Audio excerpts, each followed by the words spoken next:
TFC spiritual ప్రేక్షకులకు స్వాగతం. ఈ వారం రాశిఫలాలు పరిశీలిద్దాం.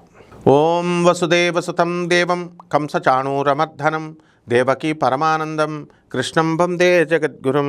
శ్రీ రాధాకృష్ణాభ్యాం నమః. కృష్ణం వందే జగద్గురుం, అర్జునం వందే జగదేకవీరం. ఈ వారంలో మనకి గ్రహ స్థితులు ఏ విధంగా ఉన్నాయి ద్వాదశ రాశుల వారికి చూద్దాం.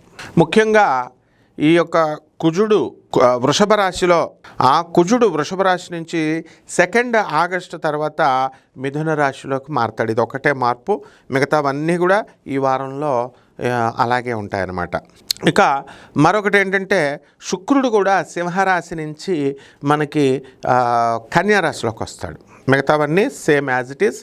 సో ఇక్కడ బుధుడు మిథున రాశి, గురుడు రవి ఇద్దరు కూడా కర్కాటక రాశి, కేతు శుక్రులు ఇద్దరు కూడా సింహరాశి, శని వక్రించి మీనరాశి, రాహువు కుంభరాశి. ఈ గ్రహ స్థితిగతుల వల్ల ద్వాదశ రాశుల వారికి విడివిడిగా ఒక్కొక్క రాశి వారికి ఏ విధమైనటువంటి ఫలితాలు కలుగుతాయో ప్రొఫెసర్ డాక్టర్ ముల్లపూడి సత్యనారాయణమూర్తి నేను మీకు తెలియజేస్తున్నాను.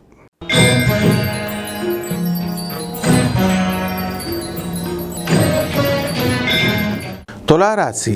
ఈ తులారాశి వారికి అందరికీ కూడా కోర్టు సమస్యలు ఇంకా మిమ్మల్ని వదలడం లేదు. ఈ వారం కూడా కోర్టు చుట్టూకి కొంతమంది వెళ్ళాలి. మరి పాపం మీరేం చేయకపోయినా సరే మీ తల్లిదండ్రులు చేసినటువంటి కేసుల వల్ల మీరు తిరగాల్సినటువంటి పరిస్థితి మీకు ఏర్పడుతుంటుంది. అదేవిధంగా షష్ఠ స్థితిగతుడైనటువంటి శని వక్రించి ఉండడం వల్ల చక్కగా మీరు శత్రువులపై ఆధిపత్యం సంపాదిస్తారు. ధన లాభాలు మీకు కలుగుతాయి. పిల్లల వల్ల రాహువు మన కుంభరాశిలో ఉన్నాడు, విపరీతమైనటువంటి విరోధం పెంచుకుంటారు. పిల్లలు కొంతమంది రాశి వారికి ఏం జరుగుతుందంటే లవ్ మ్యారేజ్ చేసుకుని వెళ్ళిపోతారు. పాపం ఆ తల్లి ఏమైపోయాడు కొడుకు, అసలు బతుకున్నాడా లేడా, ఇండియాలో ఉన్నాడా అమెరికాలో ఉన్నాడా అని ఇలా రకరకాల టెన్షన్లు పడ్డము, వాళ్ళు చాలా బాధపడ్డాము, ఇలాంటివన్నీ కూడా జరుగుతాయి అన్నమాట. అలాగే ఈ రాశి వారికి లాభంలో ఉన్నటువంటి కేతు శుక్రగ్రహాల ప్రభావం వలన ఎక్స్పోర్ట్స్ ఇంపోర్ట్స్ బిజినెస్లు బ్రహ్మాండంగా కలిసి రావడం జరుగుతుంది. స్త్రీల వలన ఉపయోగాలు ఇవన్నీ కూడా ఉండడం అనేటటువంటివి జరుగుతాయి.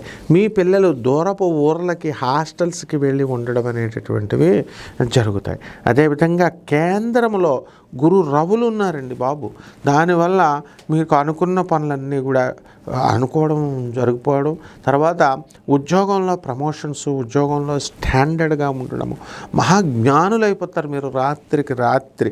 ఆ విధంగా భాగ్యంలో ఉన్నటువంటి బుధగ్రహ ప్రభావం వలన చిట్టిపాటల వ్యాపారాలు చేస్తున్నటువంటి వాళ్ళందరూ కూడా బ్రహ్మాండంగా మీకు మంచి లాభాలు వస్తాయి. ఇది వరకు మిమ్మల్ని మోసం చేసేసి మొత్తం ఏదో ఒక నెల పాట పాడేసి, ఒక నెల వేసి 2 నెలలు వేసి మొదటి నెలలోనే పాట పాడేసుకుని వెళ్ళిపోతారు.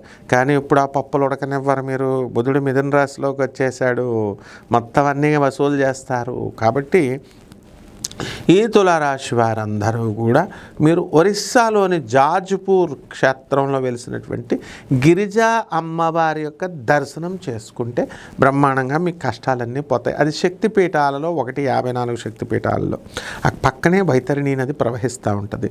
లేనటువంటి వాళ్ళు మీరందరూ కూడా చక్కగా అమ్మవారికి కుంకుమార్చన చేసుకోండి ఇంట్లోనే, ఓం గిరిజాయై నమః అంటూ. అలాగే మేడి చెట్టుని మాత్రం కంపల్సరీ పెంచాలి మీరు ఇంట్లో.